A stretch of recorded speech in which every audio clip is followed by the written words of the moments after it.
부자는 하루를 설계하고 가난한 사람은 하루를 견딥니다.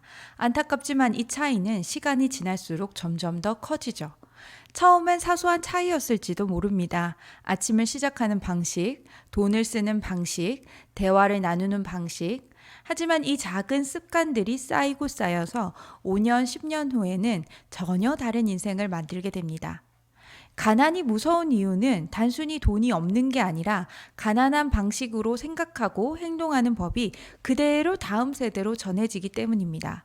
하지만 반대로 말하면 그 습관을 바꾸는 순간 우리는 누구든 부자의 길을 시작할 수 있다는 뜻이기도 합니다. 오늘은요, 부자들은 절대 하지 않지만 가난한 사람은 매일같이 반복하는 습관들에 대해서 이야기해 보려고 합니다. 그리고 그걸 어떻게 바꿔야 할지도 함께 나눠보도록 하겠습니다. 첫째, 평범한 사람은 지출을 감정으로 결정합니다. 평범한 사람들의 공통적인 습관 중 하나는 돈을 숫자가 아니라 감정의 도구로 사용한다는 점입니다. 기분이 우울할 때 달콤한 디저트로 위로하고 힘든 하루를 보낸 날에는 배달 음식이나 쇼핑으로 보상합니다. 마치 이 소비가 하루를 견디게 해준 것처럼 느껴지죠. 돈의 심리학의 저자 모건 하우절은 이렇게 말합니다. 부자는 감정이 아니라 원칙으로 소비하고 가난한 사람은 소비를 통해 감정을 다스리려 한다고요. 돈 쓰는 게 유일한 낙인데 그걸 못하게 하면 너무 삭막해지잖아요. 충분히 공감됩니다. 지친 하루 끝에 나를 위로해줄 작은 소비조차 못하게 한다면 그 삶은 더 메말라질 수도 있겠죠. 하지만 이건 위로 자체를 포기하자는 이야기가 아닙니다. 위로는 여전히 필요하지만 그 방식을 내가 주도적으로 선택하느냐 아니면 감정에 끌리느냐의 차이입니다. 계획 없이 하는 소비는 나중에 후회와 불안을 남깁니다. 반면에 미리 정해둔 기준 안에서 하는 보상은 후회 없는 만족감을 줍니다. 돈을 쓰지 말라는 게 아니라 내가 주도해서 쓰는 법을 배우자는 거죠. 이 작은 태도의 차이가 시간이 지나면 아주 큰 결과의 차이를 만들어냅니다. 둘째, 가난한 사람은 정보를 소비하고 부자는 정보를 투자합니다. 요즘은요, 정보가 많아도 너무 많습니다. 유튜브, 뉴스레터, 강의, 책, 쇼츠 영상까지 조금만 검색해도 수많은 조언과 성공 사례들이 쏟아지죠. 그런데도 삶이 바뀌지 않는 이유는 정보가 없어서가 아니라 정보를 어떻게 쓰는지를 배우지 않아서입니다. 가난한 사람은 정보를 보고 듣고 저장만 합니다. 마음속으로 좋은 말이네 하고 넘기죠. 하지만 거기서 끝납니다. 반면에 부자는 정보를 정리하고 자기 말로 바꾸고 작게 실행합니다. 정보를 단순한 지식이 아니라 자산처럼 다룹니다. 초집중의 저자 켈 뉴포트는 말합니다. 정보 과잉의 시대에는 무엇을 아느냐보다 아는 것을 어떻게 구조화하느냐가 핵심이다. 요즘 정보가 너무 많아서 뭘 골라야 할지 모르겠어요 라는 생각 드시죠? 이제는 정보가 부족한 시대가 아니라 무엇을 버려야 할지 모르는 시대가 돼버린 거죠. 그래서 부자들은 정보를 더 많이 찾기보다 정보를 걸러내고 써먹을 수 있도록 다듬는 훈련을 먼저 합니다. 대표적인 방법이 정보 다이어트입니다. 하루에 10분만 투자해서 내가 직접 활용할 수 있는 정보 한 가지만 고르고 그걸 나의 상황에 맞게 바꿔보는 겁니다. 예를 들어서 부업 시작하기라는 영상을 봤다면 내가 하루에 쓸 수 있는 시간은 몇 시간인지, 초기 자본은 얼마나 감당할 수 있는지, 내가 잘할 수 있는 일은 뭔지 이렇게 질문하면서 정보를 나에게 맞는 도구로 재구성하는 것이 중요합니다. 많이 아는 것보다 하나라도 쓸 수 있게 만드는 것, 그게 진짜 부자의 정보 활용법입니다. 셋째, 가난한 사람은 단기 성과에 집착하고 부자는 구조를 만든다. 가난한 사람일수록 빠른 결과를 원합니다. 시작했으면 일주일 안에 수익이 나야 하고 즉각적인 변화가 없으면 이건 아니구나 하고 금세 방향을 바꿔버리죠. 그럴 수밖에 없습니다. 지금 당장 돈이 필요하고 시간 여유가 없기 때문에 성과 없는 시간은 불안하고 손해처럼 느껴지기 때문이죠. 하지만 부자는 다르게 생각합니다. 지금 돈이 되느냐보다 지속 가능한 구조가 만들어지고 있느냐를 먼저 봅니다. 데런 하디는 말합니다. 성공은 단기 폭발이 아니라 보이지 않는 반복의 축적에서 나온다. 부자는 작은 반복이 큰 결과로 이어진다는 것을 알고 단기 성과보다 축적의 도구를 먼저 만드는 데 집중합니다.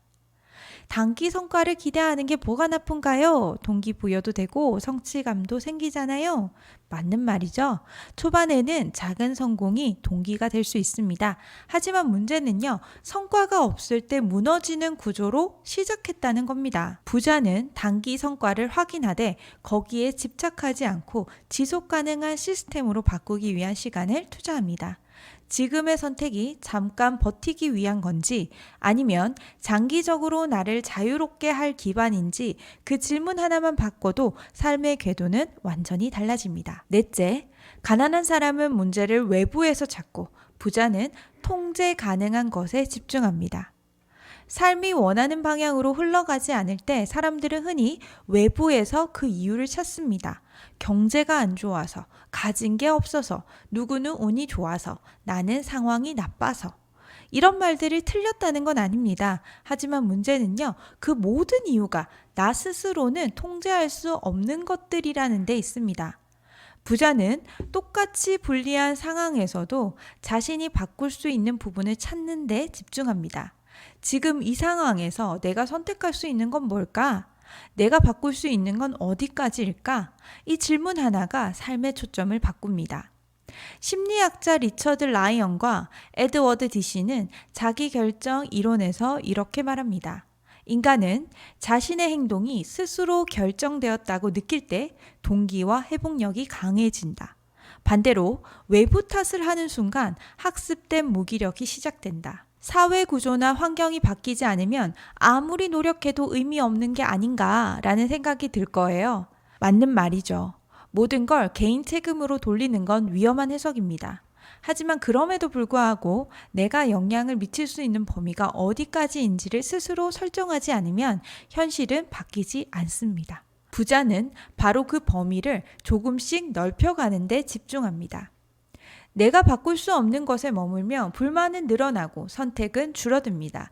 하지만 내가 바꿀 수 있는 한 가지를 찾는 순간 그 선택이 내 다음 기회를 불러옵니다. 환경은 운일 수 있지만 반응은 내 선택입니다. 다섯 번째, 가난한 사람은 보이는 것에 집착하고 부자는 보이지 않는 원리를 따릅니다. 가난한 사람은 겉으로 드러난 것에 민감합니다. 명품, 팔로워 수, 외제차, 집 크기 같은 즉각적으로 눈에 띄는 결과에 집착하죠. 반면 부자는 겉으로 보이지 않는 원리와 흐름을 먼저 봅니다. 그 결과가 어떤 시스템 위에서 만들어졌는지, 그 이면에는 어떤 일상이 반복되었는지, 겉으로는 보이지 않는 구조를 먼저 이해하려고 합니다. 보이지 않는 것의 힘의 저자 에드워드 텐너는 이렇게 말합니다. 우리가 결과라고 부르는 것들은 대부분 반복된 선택, 설계된 환경, 숨겨진 인과의 축적 위에 있다. 눈에 보이는 건 단지 표면일 뿐이다. 부자는 이 표면 뒤에 메커니즘을 읽는 힘을 키우고 가난한 사람은 그 결과만 따라하다가 오히려 자주 실망하고 포기하게 됩니다. 그래도 현실에서는 결과가 중요하잖아요. 성과가 안 보이면 자신감도 떨어지고 주변 시선도 무시 못하죠. 요즘처럼 빠르게 비교되고 보여지는 세상에서는 겉으로 드러나는 결과가 굉장히 중요하게 느껴집니다. 하지만 바로 그렇기 때문에 더더욱 표면 아래를 읽는 힘이 필요합니다. 눈에 보이는 건 누구나 따라할 수 있습니다. 하지만 보이지 않는 흐름을 읽는 사람만이 그걸 반복 가능한 자기 시스템으로 만들 수 있습니다. 부자들은 눈에 띄는 걸 부러워하기보다 그 안에 담긴 원리를 찾아내고 그 원리를 자신의 삶에 적용합니다. 결국 결과보다 결과를 만드는 방식에 집착하는 것, 그게 부자의 시선입니다. 여섯 번째, 가난한 사람은 말로 현실을 소비하고 부자는 기록으로 현실을 설계합니다. 가난한 사람은 늘 이야기합니다. 요즘 너무 힘들다. 돈이 어렵다. 뭘 해도 안 된다.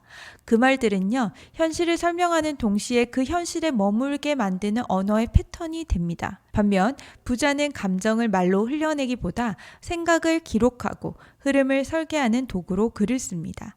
오늘 하루를 어떻게 썼는지, 어떤 감정이 반복되는지, 무엇이 성과로 이어지고 무엇이 시간 낭비였는지, 이렇게 자신을 객관화하는 과정에서 현실을 소비하는 게 아니라 설계하게 됩니다.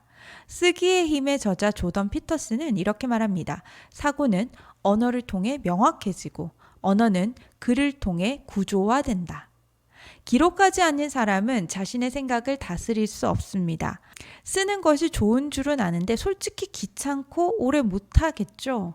처음부터 매일 글을 쓰는 건 어렵고 꾸준히 이어가는 것도 쉽지는 않습니다. 하지만 여기서 중요한 건 글을 잘 쓰는 것이 아니라 의식적으로 정리해보는 태도입니다. 매일 5줄만 써도 됩니다. 오늘 뭘 배웠는지, 무엇이 불편했는지, 무엇이 괜찮았는지 정도 짧게 정리해보는 것.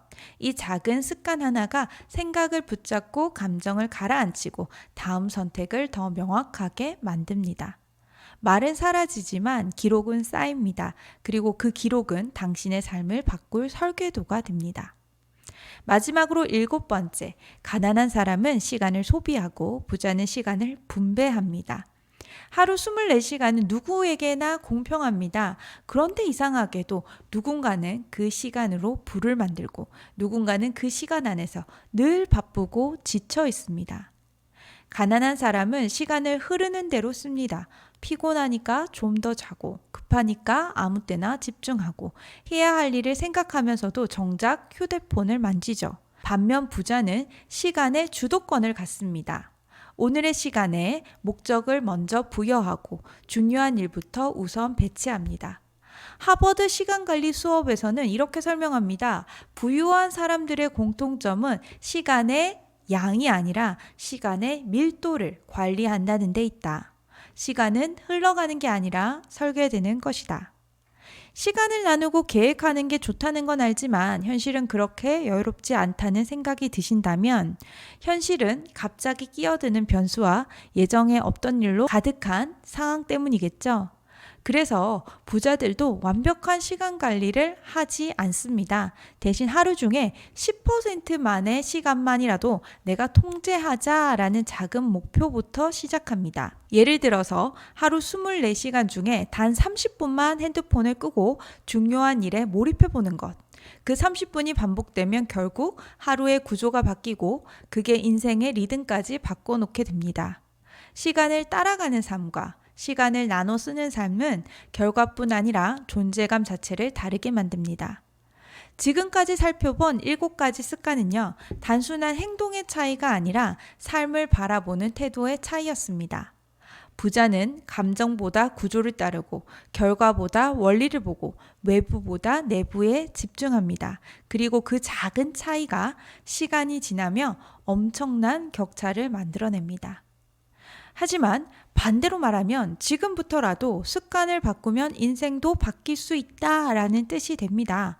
부자의 출발선이 어디였는지는 중요하지 않습니다. 어떤 습관으로 하루를 채우는지가 진짜 미래를 결정합니다. 저 역시 오늘 말씀드린 내용들을 지금도 스스로 점검하고 다듬으면서 여전히 시골에 살면서 누적 50억 이상의 매출을 만들어 왔고 수천 명의 수강생들과 매달 일하지 않아도 들어오는 자동화 수익을 만들고 있습니다.